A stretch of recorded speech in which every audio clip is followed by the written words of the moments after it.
I'm not the type of person who gets spooked easily, which is probably why being a live-in nanny for a 6-year-old boy in a big, empty house didn't really faze me, until last night when the phone rang at exactly 2:13 a.m., shattering the silence like a gunshot in the dark.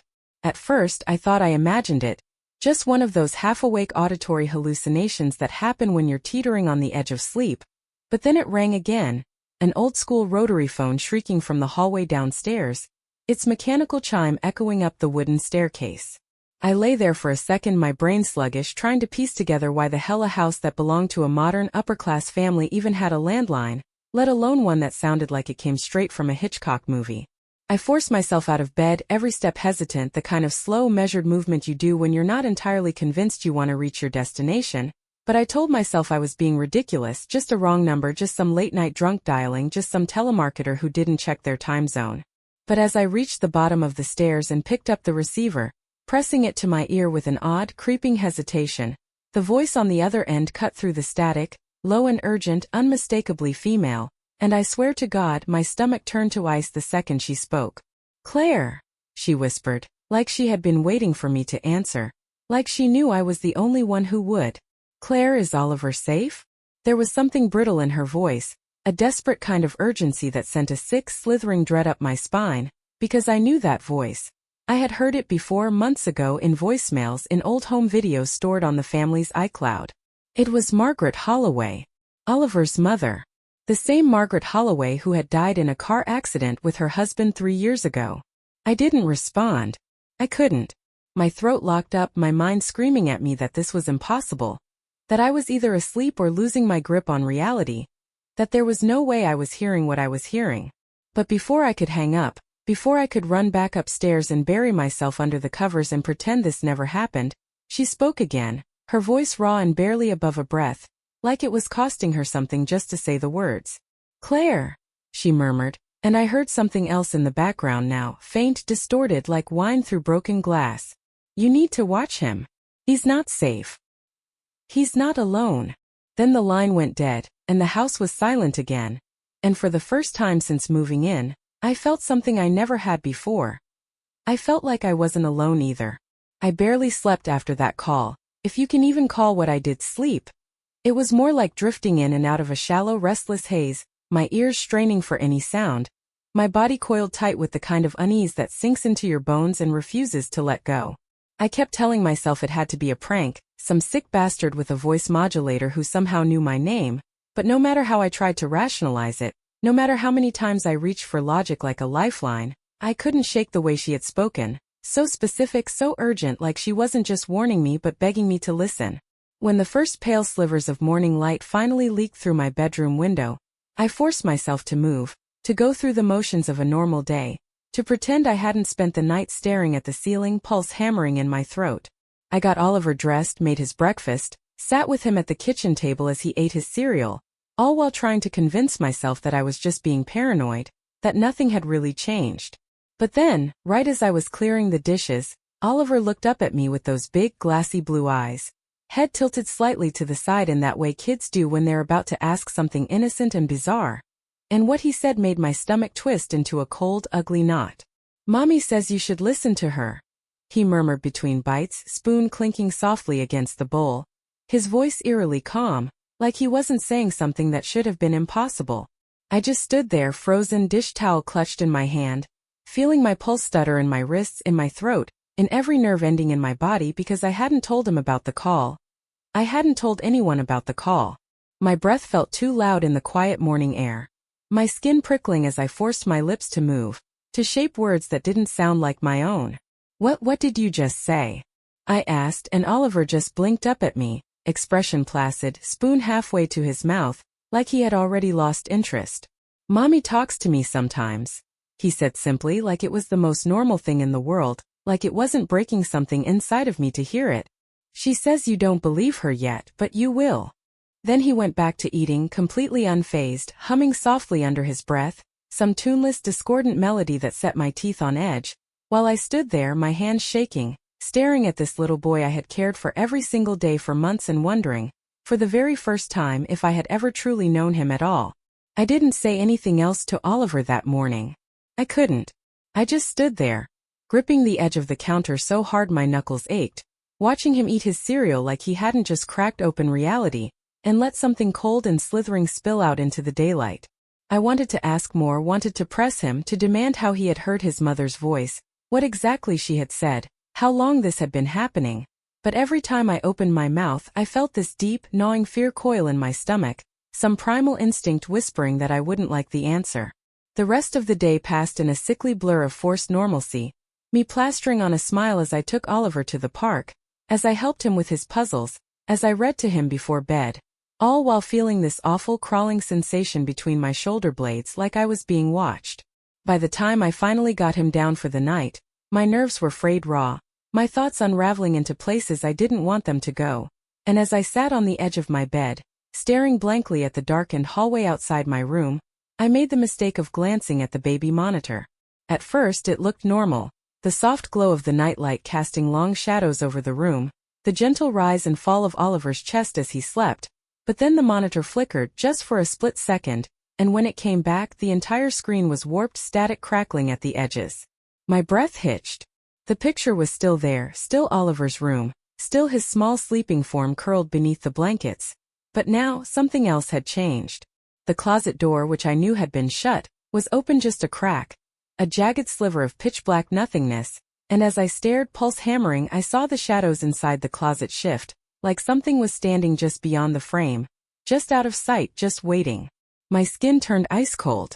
The monitor crackled again, the static deepening, and then through the speakers, soft and broken, layered beneath the white noise, I heard it. A voice. A woman's voice. Faint, barely a whisper, but unmistakably there. "Claire." It breathed, distorted and low, as if the sound had traveled a long, long way to reach me. "Don't turn around." I don't know how long I sat there, staring at the monitor, my breath locked tight in my chest, my fingers gripping the sheets so hard the fabric nearly tore beneath my nails. The static kept hissing softly through the speakers, swelling and receding like something breathing on the other end of the line, and even though my brain was screaming at me to shut it off, to slam the screen down and pretend I had never heard that voice, I couldn't move. I just sat frozen, heart hammering, trying to convince myself that I had imagined it, that the exhaustion was making my mind twist sounds into something they weren't. But then, just as I finally reached out to turn it off, the shadows inside Oliver's closet shifted again, the darkness stretching and contorting like something was pressing against it from the inside. And for a single paralyzing second, I could have sworn I saw fingers, long and thin, curling slightly over the edge of the doorframe, the skin too pale, too smooth, like the shape of a human hand that had never actually belonged to a human at all. I wanted to scream, wanted to bolt into Oliver's room and tear that closet door off its hinges, but before I could move, the baby monitor flickered again, the screen distorting into jagged static, and then just as suddenly as it had come, the darkness inside the closet snapped back into place, like whatever had been there had simply slipped away. I didn't sleep. I couldn't. Every time I closed my eyes I felt that whisper slithering through my brain, that voice, soft, distant, almost pitying, telling me not to turn around. When the sun was finally up, when the shadows had retreated and I could convince myself that the night had simply gotten away from me, I forced myself to get up, to move, to act normal. But as I stepped into the hallway, heart still hammering, a sick, cold dread spread through me, because at the top of the stairs, in the exact same spot I had stood last night to answer that call, something was sitting on the floor. Small. Familiar. Innocent if I hadn't known better. Oliver's stuffed rabbit. The one he always kept tucked under his arm when he slept. The one that should have been in his bed. The one that was now facing me, ears pricked up, perfectly still. I stood at the top of the stairs, staring down at that stuffed rabbit, my breath shallow, my skin prickling with the kind of deep. It wasn't just the fact that the rabbit was there, sitting upright, placed with eerie precision in the exact spot where I had taken that call, or even the fact that I knew for certain Oliver had been clutching it tightly when I tucked him in the night before. It was something worse, something I couldn't quite put into words at first, like an itch in the back of my skull, an instinctive understanding that something about the house itself had shifted in the night, that whatever had been watching me through the monitor had stepped closer, had reached out, had left something behind just to let me know that it could. I forced myself forward, heart hammering, my fingers tightening as I picked up the rabbit, half expecting it to be ice cold, to reek of something rotting and foul, but it was just soft, just warm, just normal, Except it wasn't, because as soon as my fingers brushed the fabric, I felt this nauseating static-like buzz in the back of my skull, a pulse of something wrong, and that was when I saw it, the thing I hadn't noticed before. Its head was turned. Just slightly. Not enough to be obvious. Just enough that if Oliver had been holding it in his sleep, its little black eyes wouldn't have been staring at him. They would have been staring at me.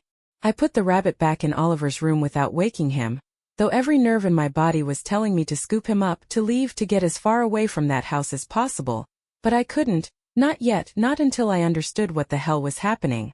I spent the entire day in a daze, drifting through the motions of childcare like a marionette with its strings cut, my hands moving automatically, my voice light and calm as I played with Oliver, fed him lunch, helped him with his drawings, all while my thoughts churned violently beneath the surface. But then, just as I was helping him wash his hands before dinner, I caught our reflection in the bathroom mirror, and my breath locked in my throat, my skin going cold, because for the briefest, most agonizing moment, I could have sworn something was wrong. His reflection was just a second off, just a fraction of a breath behind mine, his mouth parting in a smile that hadn't quite happened yet. And then he turned to look at me, his real face catching up with his reflection, his little head tilting to the side, his big innocent blue eyes flickering with something unreadable. "Why do you look scared?" he asked, voice soft, curious, almost amused, and for the first time since I had started this job, I felt my stomach twist with a horrible creeping certainty. Whatever had been calling me in the night, whatever had been whispering through the monitor, whatever had been watching from the dark, it wasn't warning me about something outside the house. It was warning me about Oliver. I don't remember making the decision to look up the accident. It was like my body moved on autopilot, like some part of me had already accepted that there was no turning back, no one hearing the whispers in the monitor, no one seeing the too smooth way Oliver's reflection had lagged behind mine, no one feeling the way my stomach twisted every time he looked at me just a second too long. But the moment I typed Holloway family car crash into the search bar, I felt my pulse slow, my breath stall, the room around me shrink into something impossibly tight, like the walls were pressing in. Like the house itself knew what I was about to find and wanted me to stop. There were articles, dozens of them, all the same. The tragic story of a loving couple, Margaret and Thomas Holloway, killed instantly when their SUV spun out on black ice, careened through a guardrail, and flipped 3 times before colliding with a tree, their 6-year-old son miraculously surviving the wreckage with nothing but a few bruises, a medical impossibility that the doctors had chalked up to sheer dumb luck. But as I scrolled further, my fingers numb, my skin prickling with something sour and electric, I found an older article, buried beneath all the condolences and memorial fundraisers, a short and clinical statement from the coroner that made my head go light, my stomach lurch up into my throat, because it confirmed what I already knew deep down but had been too terrified to say out loud. Only one body had ever been positively identified, only one set of remains had been conclusively confirmed through dental records, and the other, the one that was burned too badly to be properly examined, had been assumed to be the second parent, assumed to be either Margaret or Thomas Holloway, assumed to be human at all. I don't know how long I sat there, staring at the screen, my heartbeat sluggish and heavy like something thick and tar-like was pumping through my veins instead of blood, my mind looping over the same unbearable realization again and again, trying to make it fit into something rational, something that didn't make my skin crawl or my stomach knot with a nausea so deep it felt like it had rooted itself inside me. But no matter how I tried to twist it, no matter how many explanations I grasped at, like fraying lifelines, there was only one truth staring back at me, stark and impossible and wrong. Something had walked away from that crash, something that wasn't supposed to, something that had slipped into the empty space where a 6-year-old boy should have been and worn him like a perfect seamless mask. I don't remember closing the laptop, don't remember moving at all, but suddenly I was standing in the hallway, the house impossibly silent around me, the air thick with something electric and waiting, my own breath the only sound breaking the hush, and then, just as I forced myself to step forward to do something, there was a noise, soft but deliberate, high above my head, a single dragging thump against the attic floorboards, followed by another, then another, slow and careful, like something up there knew I was listening, like it was moving just enough for me to hear, like it wanted me to come and find it. I don't know what possessed me to move toward the attic door instead of away from it. What kind of sick, primal curiosity dragged my feet forward when every nerve in my body was screaming at me to run, but I did. I reached up, fingers trembling, and pulled the cord, the ladder unfolding with a slow, deliberate creak that sounded too much like a groan, too much like something waking up, and as I hesitated at the base, staring up into the thick, suffocating blackness above, a smell hit me, cloying. And wrong, something sour and wet and rotting, like damp earth and burnt hair and the coppery bite of old blood soaked too deep into the floorboards to ever truly fade. I swallowed hard, my mouth dry, my pulse hammering against my ribs as I forced myself to climb one step, then another, the shadows pressing in around me with each agonizing inch until I reached the top, until my eyes adjusted just enough to make out the vague, hulking shapes of old furniture draped in white sheets, a rocking horse frozen mid-sway, a broken mirror propped against the wall, and then just as I exhaled, just as I let myself believe for one foolish, fleeting second that maybe the sounds had been in my head, that maybe I hadn't just invited something closer. I saw it, hunched in the farthest corner, too still, too silent, its limbs twisted at wrong angles, its body too long, too stretched, too thin, like something that had never learned how to sit like a person but was trying anyway. And then slowly, impossibly, it moved, the darkness around it shifting as it turned its head toward me. And in the dim light spilling from the open hatch, I saw them. Two perfect, glassy black eyes staring back, empty and endless, reflecting my own pale, horrified face in the void. I don't remember climbing back down the attic ladder, don't remember how I got back to my room. But at some point I must have moved, must have functioned, because suddenly I was sitting on the edge of my bed, laptop open, fingers shaking as I typed Holloway family nanny into the search bar. Desperate for answers, for proof that I wasn't losing my mind, that someone else had seen what I had, that someone else had lived through this and could tell me what the hell I was supposed to do. It took less than 5 minutes to find her name. Bethany Krieger, early 20s, worked for the Holloways for just under a year before she vanished. Her car found abandoned on the side of a highway 2 states over. The doors locked, the keys still in the ignition, her phone left sitting in the cup holder with a single outgoing call made at 3:14 a.m. to a number that no longer existed. My stomach turned to ice, my skin prickling with something sharp and electric as I scrolled through the article, as I stared at the grainy photo of a girl who looked too much like me, same dark hair, same tired eyes, same exhausted smile, like she hadn't been sleeping, like something had been keeping her awake.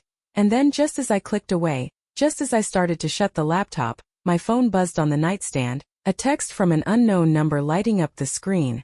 And when I picked it up, when I forced myself to look, my breath caught in my throat, my stomach dropping into a pit so deep I almost felt weightless. Get out. Get out now. You don't have time. I don't remember getting up. I don't remember grabbing the phone. I forced myself to walk forward down the corridor towards Oliver's room, every nerve in my body screaming at me to run in the opposite direction, to get out, to heed the warning on the phone, to leave him, but my feet kept moving, something rough and desperate pushing me forward, because no matter who he was still a little boy, a child, my responsibility, and if there was even the slightest chance that some part of him was still there, still real, still him, I couldn't just give him up. My fingers wrapped around the doorknob, and for a brief, agonizing second I hesitated, goosebumps creeping up my skin with the suffocating certainty that the moment I walked inside, the moment I looked at him, I would see something I could never not see, something that would confirm without a doubt that I had never been truly alone in this house. I swallowed hard, my stomach twisting, my pulse pounding in my ribs, and then before I could talk myself out of it, before I could think, I pushed open the door. Oliver was already in bed, already waiting for me. His wide, glassy blue eyes fixed on mine, his lips curling in a slow, deliberate smile that didn't reach them, that didn't belong to a child at all. "I told you so," he whispered, tilting his head slightly, something stirring under his skin, something not quite right, something that made every hair on my body stand up. "You should have listened to your mom." I don't know how I stayed upright, don't know how my legs didn't buckle beneath me, how I didn't collapse right there in the doorway. Because the thing sitting in Oliver's bed watching me, smiling at me like it had been waiting for this moment all along, was no longer pretending to be a little boy, not really, not fully, not in the way that mattered. His eyes were too still, too cold, too knowing, a hollow, glassy shade of blue that didn't reflect the light the way human eyes should. His skin stretched just a little too tight over his bones, his fingers twitching against the blanket as if he was testing them, as if he was adjusting to the body he had been wearing, making sure it still fit. And then slowly, so slowly, he tilted his head, his smile widening, the corners of his mouth pulling back just a little too far. And that was when he spoke again, that same soft sing-song lilt, that same impossible stomach-turning familiarity, and it took me a second to understand why it sounded so wrong, why my stomach clenched and my breath caught and every nerve in my body revolted at the sound of it, because it wasn't his voice anymore. It wasn't a child's voice at all. It was deeper, raspier, warmer, the voice of a man, of someone older, someone grown, and when I finally found the strength to move, when I took a stumbling step backward, my shaking fingers clutching the doorframe like it could anchor me to reality, the thing in Oliver's skin laughed, a quiet, breathy sound that slithered under my skin like a living thing, and in that moment I knew what had been left behind in the wreckage of that crash, what had been assumed to be too burned, too disfigured, too unrecognizable to identify, and why. Because it hadn't been one of Oliver's parents at all. It had been him. The real Oliver Holloway had never made it out of that car. I ran. I don't remember making the decision, don't remember turning, don't remember how my legs started moving beneath me, but suddenly I was running, stumbling blindly down the hall, my breath a ragged, uneven rasp in my throat, my pulse hammering in my ears so loudly it felt like the whole house was pulsing with it, like the walls were alive, like they were breathing, stretching, watching. Behind me I heard it move, not hurried, not panicked, but slow, deliberate, patient, the soft creak of tiny footsteps against the floorboards, like it was in no rush at all, like it knew exactly how this would end, like it knew I wasn't getting away. I reached the stairs, half tripping in my desperation, gripping the railing so hard my knuckles ached, but as I took the first step down I heard my name, low and sing-song, drawn out in a taunting hum, the voice neither child nor adult, neither male nor female, just a stretched, hollow mockery of something human. And when I looked back, when I finally turned my head just enough to see, my stomach lurched, my vision darkened at the edges, because it wasn't Oliver anymore. It wasn't anything anymore. It stood in the doorway, too tall, too stretched, its limbs wrong, its head tilted at an unnatural angle, its skin still wearing the shape of a child but too smooth, too waxy, as if it was struggling to hold the form, as if it was melting, unraveling, its mouth stretching wide, too wide, curling into something that barely resembled a smile. And then as I stood there frozen, my entire body screaming at me to move but unable to, it took a single shuddering step forward, lifting one tiny pale hand, tilting its head the other way, and whispered almost fondly, almost lovingly, "Why are you running, Claire? Don't you know? You've been mine since the night you answered the phone." I don't know how I made it down the stairs, don't know how my legs kept moving when every muscle in my body was locking up with terror, when my vision was tunneling, when my breath was coming too fast, too sharp, like I was choking on the very air around me, but somehow I staggered into the foyer, my shaking fingers fumbling for the front door, yanking at the handle, yanking, but it wouldn't budge, wouldn't even rattle in the frame like the house itself had. Sealed shut, like the thing upstairs had decided I wasn't leaving, not now, not ever. My phone. I still had my phone, I realized, still had some tiny fragile thread connecting me to the outside world, to someone who could help, and with trembling hands, I pulled it from my pocket, swiping at the screen, fingers slipping over the glass, pulling up my call history, desperate, frantic, praying that I could still dial out, still reach someone real. But as I scrolled, as my eyes landed on the last incoming call, my stomach lurched so violently I thought I might be sick right there on the hardwood floor, because the number wasn't just unknown, it was impossible, a string of zeros stretching endlessly across the screen like a hollow, endless void, like something that had never been a phone number at all. And then as I stood there, shaking, my fingers gripping the device so tightly the plastic casing cracked under the pressure, the phone buzzed in my hand, the screen flashing with an incoming call, the same impossible, empty number, the same endless void, and I knew that if I answered, if I so much as breathed into that receiver, I would hear my own voice on the other end, whispering back at me, telling me something I could never unhear. Something that would make me understand. Exactly why I had been chosen, why I had been brought here, why the doors were locked, why the thing upstairs was smiling, why I had never had a chance to escape from the moment I first stepped foot inside this house. I didn't answer the call. I couldn't. My fingers hovered over the screen, my breath locked in my chest, my entire body screaming at me that if I picked up, if I put that phone to my ear, if I let that voice slip into my head one more time, it would be over, it would have me, completely, entirely, in a way that couldn't be undone. So I did the only thing I could think of. I threw the phone across the room, watched it skid across the hardwood, screen flickering, vibrating furiously against the floor. The incoming call still lighting up the display like something inside it was alive, like it was trying to drag me back into its grip. But I didn't let myself look at it again, didn't let myself listen.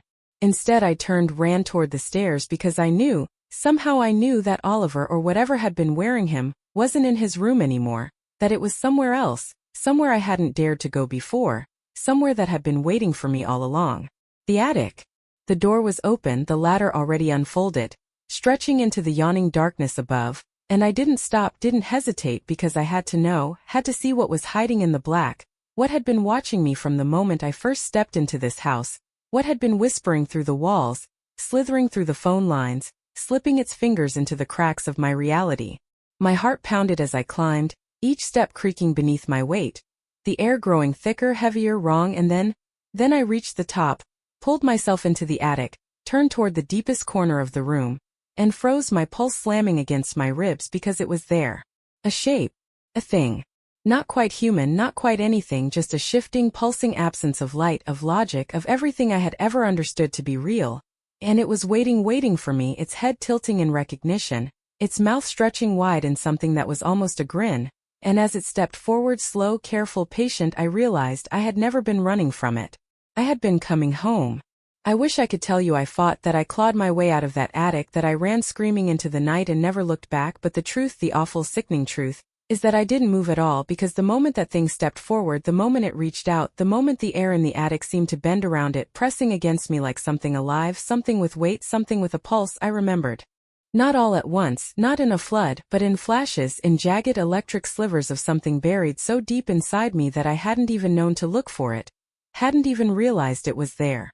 I remembered the phone ringing not 2 weeks ago, not in this house but years ago, in a different room, in a different life, my small hand struggling to lift the receiver, my mother's voice, frantic, raw, whispering my name, telling me to listen, telling me to run, and I remembered not understanding, not believing, not listening.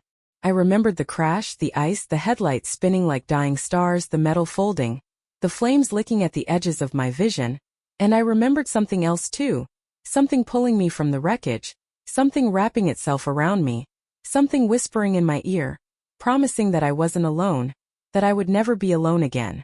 And as I stood there, breath hitching, heart slamming, my entire reality cracking open at the seams, the thing in the attic, my reflection, my shadow, my other half smiled, its voice curling into my head like smoke, like static, like home. "Claire," it said, and I swear I felt it wrap around me, sink into me, curl into the spaces I hadn't even known were empty. "I told you. You've been mine all along." Then the lights flickered, the world tilted, and the last thing I remember is the phone ringing downstairs, over and over and over, filling the house with the sound of something that had been waiting for me to finally pick up.